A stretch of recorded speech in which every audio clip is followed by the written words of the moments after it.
Hi ಎಲ್ರಿಗೂ ನಮಸ್ತೆ. ಎಲ್ಲರೂ ಹೇಗಿದ್ದೀರಾ? ನಾವು ಚೆನ್ನಾಗಿದ್ದೀವಿ. ಬನ್ನಿ ಇವತ್ತಿನ ವಿಡಿಯೋವನ್ನು ಶುರು ಮಾಡೋಣ. ಇವತ್ತಿನ ವಿಡಿಯೋದಲ್ಲಿ ತುಂಬ ಜನ ಕೇಳ್ತಿರೋ ಹಾಗೆ ಹಿಟ್ಟನ್ನು ಹೇಗೆ ಮಿಕ್ಸ್ ಮಾಡೋದು ಅಂತ.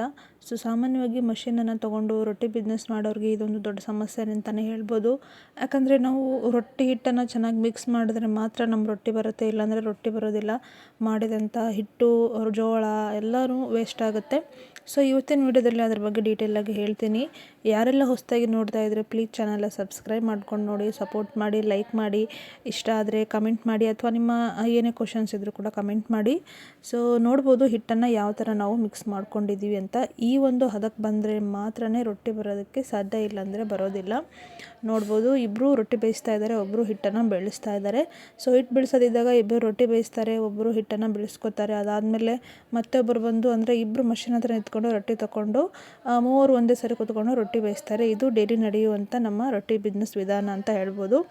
ಇನ್ನು ನಮ್ಮ ಮನೆಯವರು ಇಲ್ಲದೆ ಇರುವಾಗ ಅಥವಾ ಹಿಟ್ಟು ಜಾಸ್ತಿ ಇದ್ದಾಗ ನಾನು ತೆಗಿಸ್ತೀನಿ, ನೋಡ್ಬೋದು ತೆಗಿಸ್ತಾ ಇದ್ದೀನಿ. ಹಾಗಾದರೆ ಈ ಥರ ರೊಟ್ಟಿ ಬರಬೇಕು ಅಂದರೆ ನಾವು ಹಿಟ್ಟನ್ನು ಚೆನ್ನಾಗಿ ಮಿಕ್ಸ್ ಮಾಡ್ಕೊಳ್ಳೇಬೇಕು, ಇಲ್ಲಾಂದರೆ ಆಗೋದಿಲ್ಲ. ನೀವು ಅಂದ್ಕೊಂಡಿರ್ತೀರ ದಿನ ಇದೇ ಥರ ಇರುತ್ತೆ, ಚೆನ್ನಾಗಿ ಹಿಟ್ಟು ಮಿಕ್ಸ್ ಮಾಡಿಕೊಂಡ್ರೆ ದಿನ ಚೆನ್ನಾಗಿ ರೊಟ್ಟಿ ಬರುತ್ತೆ ಅಂತ.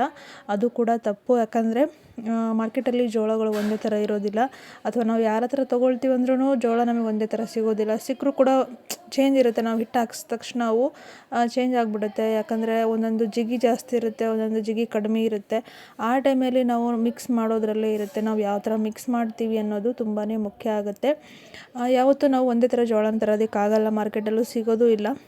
ಬೇರೆ ಬೇರೆ ಇರುತ್ತೆ. ತಂದಾಗ ನಾವು ಅದನ್ನೆಲ್ಲ ಕ್ಲೀನ್ ಮಾಡ್ತೀವಿ. ಫಸ್ಟು ಕ್ಲೀನ್ ಮಾಡಿದ್ದಾದಮೇಲೆ ಅದನ್ನು ನಾವು ಹಿಟ್ಟು ಹಾಕ್ಸೋದು. ಡೈರೆಕ್ಟಾಗಿ ಹಾಗೆ ತಂದು ಯಾವತ್ತೂ ಹಾಕಿಸ್ಬೇಡಿ. ಯಾಕಂದರೆ ಧೂಳ ಆಮೇಲೆ ಅವೆಲ್ಲ ಗಲೀಜು ತುಂಬ ದಿನ ಇಟ್ಟಿರ್ತಾರಲ್ವ, ಅದೊಂದು ಸ್ಮೆಲ್ ಇರುತ್ತೆ, ಅದೆಲ್ಲ ಇರುತ್ತೆ. ಡೈರೆಕ್ಟಾಗಿ ನಾವು ಹಿಟ್ಟು ಹಾಕಿಸಿ ರೊಟ್ಟಿ ಮಾಡಿದ್ರೆ ಖಂಡಿತವಾಗ್ಲೂ ಟೇಸ್ಟ್ ಇರೋದಿಲ್ಲ. ನೀವು ನೋಡ್ಬೋದು ಇವತ್ತು ಕೂಡ ರೊಟ್ಟಿ ಮಾಡೋದಕ್ಕೆ ಇಲ್ಲೆಲ್ಲ ಸಿದ್ಧತೆ ಮಾಡಿಕೊಂಡು ಅದಕ್ಕಿಂತ ಮುಂಚೆ ಜೋಳ ಕ್ಲೀನ್ ಮಾಡ್ತಾ ಇದ್ದಾರೆ. ಇವರು ಜೋಳ ಕ್ಲೀನ್ ಮಾಡಿ ಕೊಟ್ಟಾದಮೇಲೆ ನಮ್ಮ ಮನೆಯವ್ರು ಹಿಟ್ಟು ಹಾಕ್ಸ್ಕೊಂಬರ್ತಾರೆ. ಅದಾದಮೇಲೆ ನಾವು ರೊಟ್ಟಿ ಮಾಡ್ತೀವಿ. ಇನ್ನೇನು ಪಂಚಮಿ ಹಬ್ಬ ಶುರುವಾಯ್ತಲ್ವ, ರೊಟ್ಟಿ ಹಬ್ಬ ಅಂತೇಳಿ ನಮ್ಮ ಕಡೆ ಮಾಡ್ತಾರೆ. ಎಲ್ಲ ಕಡೆ ಮಾಡ್ತಾರೆ ಅಂತ ಅನಿಸುತ್ತೆ. ನಿಮಗೇನಾದರೂ ರೊಟ್ಟಿ ಬೇಕಿದ್ದರೆ ದಯವಿಟ್ಟು ಈಗನೇ ಆರ್ಡ್ರ್ ಮಾಡ್ಕೊಳ್ಳಿ. ಯಾಕಂದರೆ ಆವತ್ತಿನ ದಿನ ತುಂಬಾ ರೊಟ್ಟಿ ಕೊಡೋದಿರುತ್ತೆ, ಹಾಗಾಗಿ ಮುಂಚೆನೇ ಆರ್ಡ್ರ್ ಮಾಡ್ಕೋಬೇಕಾಗುತ್ತೆ. ಇನ್ನು ನಾವು ಕೂಡ ಸ್ಟಾರ್ಟಿಂಗ್ ತಂದಾಗ ನಮಗೂ ಕೂಡ ಹಿಟ್ಟು ಕಲಿಸೋದು ತುಂಬಾ ಪ್ರಾಬ್ಲಮ್ ಆಗ್ತಿತ್ತು. ನಾನೊಬ್ಬಳೇ ಆವಾಗ ಮಾಡ್ತಿದ್ದೆ. ಅವಾಗೆಲ್ಲ ನಮಗೆ ಕೆಲಸದವ್ರು ಇರಲಿಲ್ಲ, ನಮ್ಮ ಮನೆಯವರು ಕೆಲಸಕ್ಕೆ ಹೋಗ್ತಾಯಿದ್ರು ಬೇರೆ ಕಡೆ. ಆ ಟೈಮಲ್ಲಿ ನಾನೊಬ್ಬಳೇ ಮಾಡ್ತಿದ್ದೆ. ಏನಾದರೂ ಪ್ರಾಬ್ಲಮ್ ಆದರೆ ಪದೇ ಪದೇ ಹಿಟ್ಟು ಕಲಸಿ ರೂಢಿ ಮಾಡಿಕೊಂಡು ಯಾವ ಥರ ಅಂಥೇಳಿ ಕಲ್ತ್ಕೊಂಡ್ವಿ ಅಷ್ಟೇ. ನಾವಾಗೇ ಕಲ್ತ್ಕೋಬೇಕು, ನಾವು ಮತ್ತು ಬೇರೆಯವ್ರನ್ನ ನೋಡಿ ಕಲಿಯೋದಕ್ಕಾಗಲ್ಲ. ಹಾಗೆ ಈಗ ನೋಡ್ಬೋದು ನಮ್ಮ ಮನೆಯವರು ಕೂಡ ಎಷ್ಟು ಚೆನ್ನಾಗಿ ಹಿಟ್ಟನ್ನು ಕಲ್ತ್ಕೊಂಡಿದ್ದಾರೆ ಅವರು. ನಾವು ಫಸ್ಟು ಹಿಟ್ಟನ್ನು ಮಿಕ್ಸ್ ಮಾಡ್ತಿರುವಾಗ ನೋಡಿಕೊಂಡು ಪದೇ ಪದೇ ಹಿಟ್ಟನ್ನು ಹಾಕೋಬೇಕು. ಒಂದೇ ಸರಿ ಹಾಕ್ಕೊಳ್ಳೋದು ಅಥವಾ ಒಂದೇ ಸರಿ ಅದನ್ನ ತೆಗೆದು ಮಷಿನ್ಗೆ ಹಾಕೋದು ಮಾಡಬಾರ್ದು. ಕಲಿಸ್ತಾ ಅದನ್ನು ನಾವು ಒಂದು ಬೌಲ್ ತೊಗೊಂಡು ಫಸ್ಟ್ ಮಷಿನಿಗೆ ಹಾಕಬೇಕು. ಅದು ಚೆನ್ನಾಗಿ ಬೀಳ್ತಾ ಇದೆ ಅಂದರೆ ಅದೇ ಹದಕ್ಕೆ ನಾವು ಮತ್ತೊಮ್ಮೆ ಮಿಕ್ಸ್ ಮಾಡಿಕೊಂಡು ಹಾಕಬೇಕು. ಒಟ್ಟಿಗೆ ನಾವು ಮಿಕ್ಸ್ ಚೆನ್ನಾಗಾಗಿದೆ ಅಂದ್ಕೊಂಡು ಮಿಷಿನ್ಗೆ ಹಾಕಿದಾಗ ಮತ್ತೆ ತೆಗೆಯೋದು ಹಾಕೋದು ಆಗುತ್ತೆ. ನೀವು ನೋಡ್ಬೋದು ಎಷ್ಟು ಕಷ್ಟ ಇದರಲ್ಲಿ ಅಂದರೆ ನಿಜವಾಗ್ಲೂ ನಮ್ಮ ತಲೆ ಓಡಿಸ್ಬೇಕು. ಏನೋ ಬಂದಿದೆ ಬಿಡು ಅಂಥೇಳಿ ನಾವು ಅದನ್ನ ಹಾಕೋದಕ್ಕಾಗಲ್ಲ. ಈ ಥರ ಕೈಯಿಂದನೇ ನಾವು ಅದನ್ನ ಚೆನ್ನಾಗಿ ಮಿಕ್ಸ್ ಮಾಡಿಕೊಂಡು ಒಂದು ಬೌಲ್ನಷ್ಟು ಫಸ್ಟು ಹಾಕಿ ನೋಡಬೇಕು. ಚೆನ್ನಾಗಿ ಬರ್ತಾಯಿದೆ ಅಂದರೆ ನಾವು ಮತ್ತೆ ನೆಕ್ಸ್ಟ್ ಅದನ್ನು ಮಿಕ್ಸ್ ಮಾಡಿಕೊಂಡು ಹಾಕಬೇಕು. ನಾವು ಈ ಥರ ಮಾಡ್ತೀವಿ. ಇದು 5 kg ಹಿಟ್ಟು ಮಿಕ್ಸರು. ಇದಕ್ಕೆ ನೀವು ನೋಡ್ಬೋದು ಸ್ವಲ್ಪ ಕೆಳಗಡೆ ಒಣ ಹಿಟ್ಟು ಹಾಕಬೇಕು. ಅದಾದಮೇಲೆ ನಾವು ಅಂದರೆ ಬಿಸಿ ನೀರಲ್ಲಿ ಕುದೀತಾ ಇರುವಂಥ ನೀರಿಗೆ ಹಿಟ್ಟು ಹಾಕಿ ಏನು ಕಲಿಸ್ಕೊಂಡಿರ್ತೀವಲ್ಲ ಆ ಹಿಟ್ಟನ್ನು ಹಾಕಬೇಕು. ಅದಾದಮೇಲೆ ಮಿಕ್ಸ್ ಮಾಡ್ತಾ ಸ್ವಲ್ಪ ಒಣ ಹಿಟ್ಟನ್ನು ಹಾಕ್ತಾ ಈ ಥರ ನಾವು ಒಂದು ಹದಕ್ಕೆ ತರಬೇಕು. ಅದನ್ನು ಜಾಸ್ತಿ ಜಿಗಿ ಮಾಡ್ಕೋಬಾರ್ದು ಅಥವಾ ಜಾಸ್ತಿ ಅಳಕು ಮಾಡ್ಕೋಬಾರ್ದು. ಅಥವಾ ಒಣ ಹಿಟ್ಟು ಜಾಸ್ತಿ ಆಗಿಬಿಟ್ರೆ ಒಮ್ಮೊಮ್ಮೆ ರೊಟ್ಟಿ ಬರೋದಿಲ್ಲ, ತುಂಬಾ ಕಷ್ಟ, ತುಂಬ ಕಾಡಿಸುತ್ತೆ. ಈ ಥರ ಒಂದು ಬೌಲ್ ಹಾಕಿ ನಾವು ನೋಡ್ತೀವಿ ಫಸ್ಟ್ ಯಾವ ಥರ ಬರುತ್ತೆ ಅಂತ. ನಾವು ಎಷ್ಟು ಪರ್ಫೆಕ್ಟ್ ಆಗಿದ್ದೀವಿ ಅಂದರೆ ನನಗಿಂತ ನಮ್ಮ ಮನೆಯವರು ನಿಜವಾಗ್ಲೂ ಎಷ್ಟು ಪರ್ಫೆಕ್ಟ್ ಆಗಿದ್ದಾರೆ ಅಂದರೆ ಅವರಿಗೆ ಗೊತ್ತಾಗ್ಬಿಡುತ್ತೆ.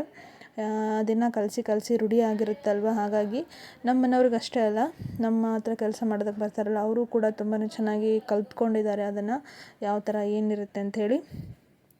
ಈಗ ಇದರಲ್ಲಿ ಹಾಕಿದ ತಕ್ಷಣ ರೊಟ್ಟಿ ನೋಡ್ತಾರೆ ಫಸ್ಟ್ ಯಾವ ಥರ ಬರ್ತಾಯಿದೆ. ನೋಡ್ಬೋದು ಎಷ್ಟು ಚೆನ್ನಾಗಿ ಒಂದೇ ರೌಂಡಿಗೆ ಬಂದುಬಿಡುತ್ತೆ ಈ ಥರ. ಯಾಕಂದರೆ ನಾವು ಅಷ್ಟು ಚೆನ್ನಾಗಿ ಅಲ್ಲಿ ಕಷ್ಟಪಟ್ಟು ಕೈ ನೋವು ಬರುತ್ತೆ. ಆ ರೇಂಜಿಗೆ ನಾವು ಹಿಟ್ಟನ್ನು ಮಿಕ್ಸ್ ಮಾಡ್ಕೋತೀವಿ. ನೋಡಿ ಡೈರೆಕ್ಟಾಗಿ ರೊಟ್ಟಿ ತೊಗೋಬೋದು, ಆ ಥರ ರೊಟ್ಟಿ ನೀಟಾಗಿ ಬರ್ತಾಯಿದೆ. ಆದರೆ ಇದನ್ನು ನಾವು ರೊಟ್ಟಿ ತೊಗೋಬಾರ್ದು. ಯಾಕಂದರೆ ಟೇಸ್ಟ್ ಅದು ಬರೋದಿಲ್ಲ. ನಾವು ಸಾಮಾನ್ಯವಾಗಿ ಮನೆಯಲ್ಲಿ ಎಷ್ಟು ಚೆನ್ನಾಗಿ ನಾದಿರ್ತೀವಲ್ಲ, ನಾದಿದ ಮೇಲೆ ನಾವು ರೊಟ್ಟಿ ಮಾಡೋದು. ಸೊ ಹಾಗಾಗಿ ಇದು ಒಂಥರ ಒಂದು ರೌಂಡ್ ಬೆಳೆಸಿದಾಗ ನಾವು ಅದರ ಹಿಟ್ಟನ್ನು ನಾದಿದ ಥರ ಆಗುತ್ತೆ. ಅದಾದಮೇಲೆ ನಾವು ರೊಟ್ಟಿನ ತಕ್ಕೋಬೇಕು. ಸೊ ಈಗ ನಮ್ಮ ಮನೆಯವರು ಸ್ವಲ್ಪ ಒಂದು ಜಾರಷ್ಟು ಬೆಳೆಸಿದ್ರು, ಅದಾದಮೇಲೆ ಕೆಲಸದವ್ರು ಬಂದುಬಿಟ್ರು.